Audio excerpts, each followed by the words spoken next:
Wow.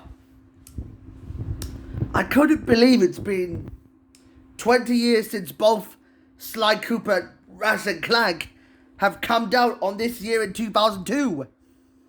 As I noticed, it's been 20 years since both of the franchises began.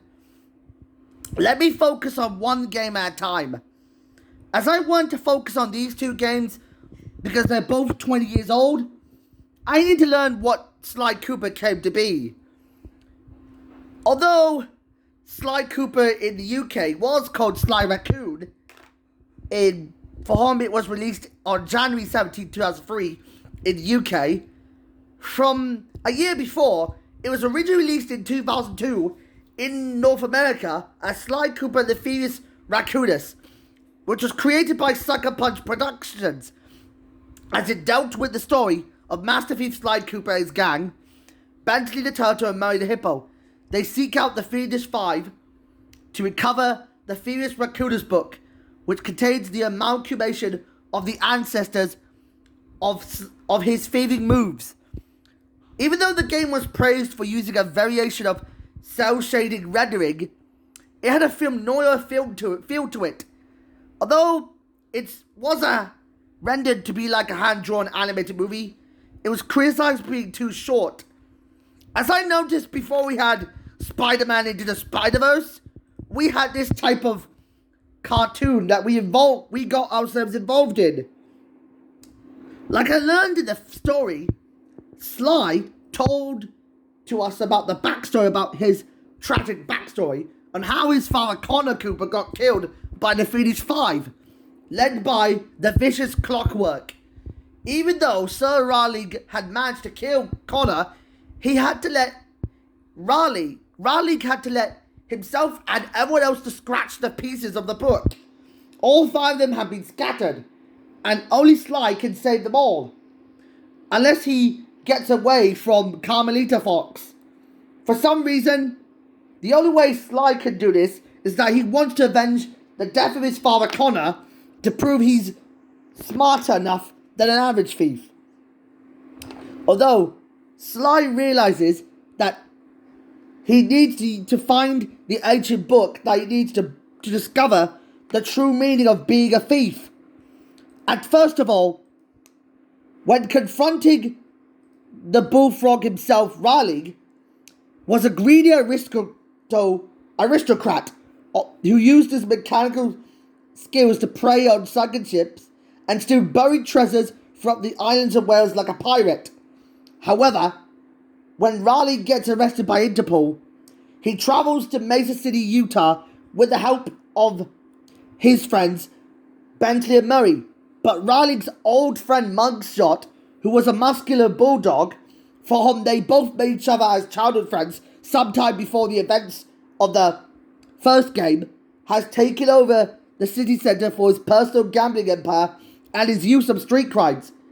But Sly dealt with his gangsters and dealt with beating up Mugshot to prove that he claims responsibility for plotting Connor's death.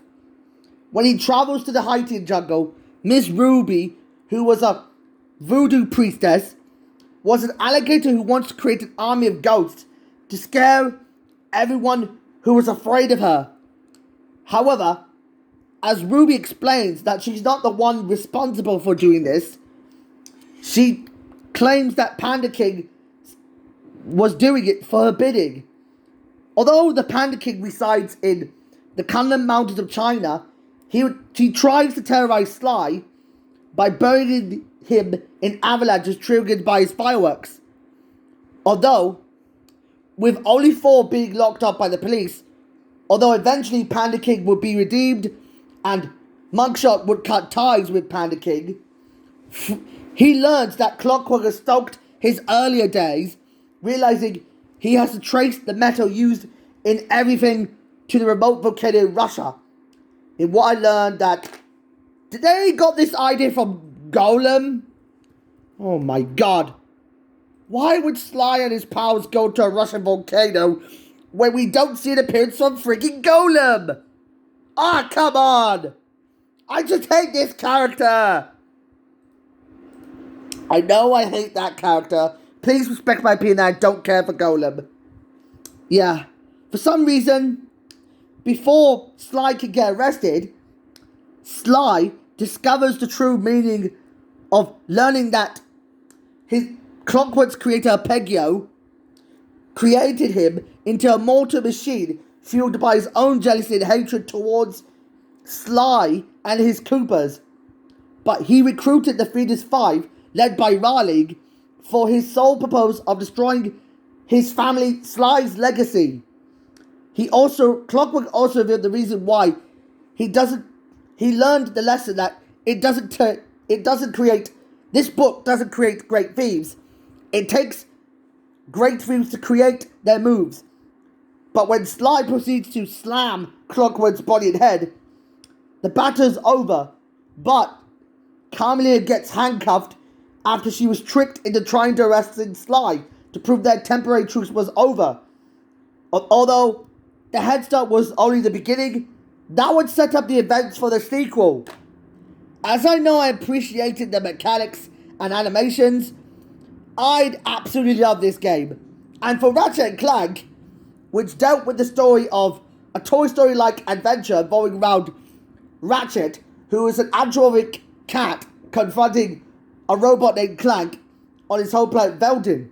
Clank discovers that Chairman Drek of the block is planning to create a new planet for his species by destroying all the planets. But Clank convinces Ratchet that they could secure the mission of the assistance of getting their help from famous hero Captain Quark, who would go rogue a bit later in the sequel for some reason.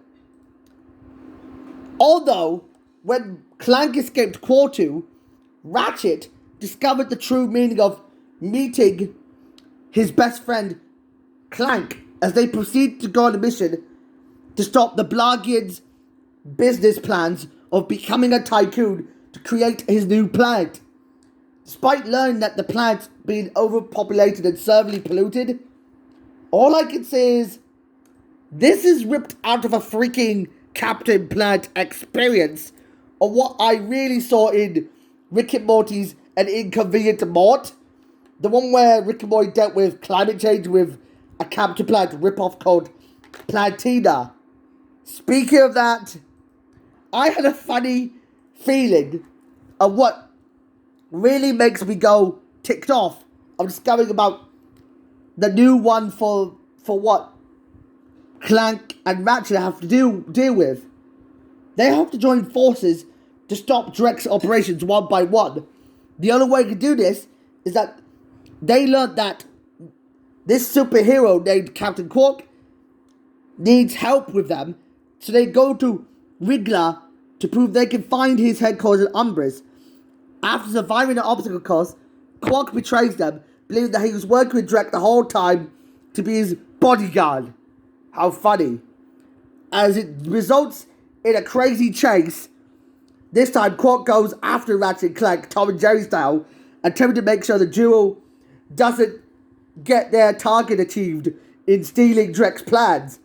However, this results in a grueling situation why Drek is trying to destroy Veldin, the plan-destroying weapon called the Planetizer, which he had an already completed plan to create some sort of an orbit of his own. It sounds very blatant that they stole...